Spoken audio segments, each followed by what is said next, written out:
ముఖ్యంగా ఈ రాష్ట్ర ప్రభుత్వ తీరు ఎట్లా ఉందంటే దొంగలు పడ్డాక 6 నెలల కుక్కలు మొరిగినట్టు ఇవాళ కేసీఆర్ గారు పొలం బాట పట్టిన తర్వాత గంటి తుడుపు చర్యలు ప్రారంభించారు. గతంలో కూడా మీరు చూశారు, కేఆర్ఎంబి ప్రాజెక్టులను కేంద్ర ప్రభుత్వానికి అప్పజెప్పి నిద్రపోతున్నటువంటి ప్రభుత్వాన్ని తట్టి లేపింది, ఉద్యమాల ద్వారా ఈ ప్రభుత్వాన్ని కళ్లు తెరిపించింది బీఆర్ఎస్ పార్టీయే.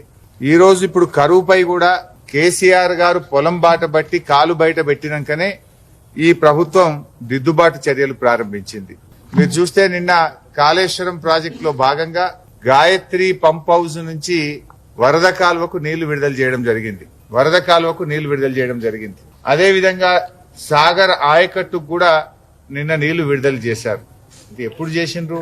కేసీఆర్ గారు నల్గొండ జిల్లా పర్యటనకు బయలుదేరితే సాగర్ ఆయకట్టుకు నీళ్లు విడుదలైనాయి. 5వ తేదీ కేసీఆర్ గారు కరీంనగర్ పర్యటనకు బయలుదేరతారంటే ఈ రోజు కాళేశ్వరంలోని గాయత్రి పంప్ హౌస్ ద్వారా వరద కాలువకు నీళ్లు విడుదలైనాయి.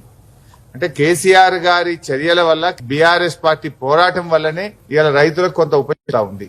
అంటే మేము బయలుదేరిపోతే ఈ నీళ్లు వచ్చిండేటి కావు కదా, మీరు ముందు ఎందుకు చేయలేదు?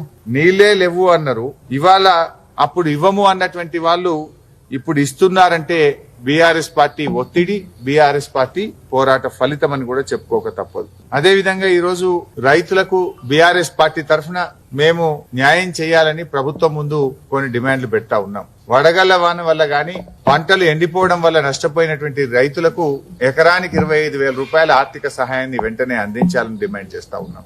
100 రోజుల్లో మీరు అమలు చేస్తామన్న హామీలన్నీ కూడా తక్షణమే అమలు చేసి రైతుల్ని కాపాడాలని చెప్పి మేము కోరుతా ఉన్నాం.